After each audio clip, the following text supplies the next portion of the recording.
สบายดีมื้อนี้เนาะจะมาแนะนำวิธีหรือว่าขั้นตอนการปลูกดอกดาวเรืองขั้นเบื้องต้น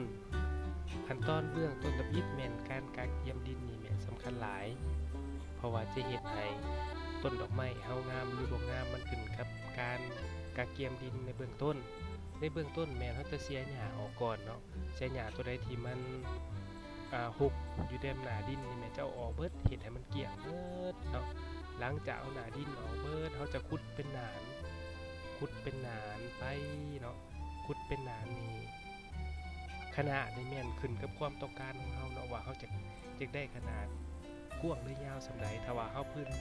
มีพื้นที่ที่เหมาะสมแล้วใดเขาก็เฮ็ดตามความสามารถหรือว่าตามไอเดียตัวจริงเลยเนาะแต่ว่าของข้าพเจ้านี่เฮ็ดซ้ำนี่พอดีงามเนาะ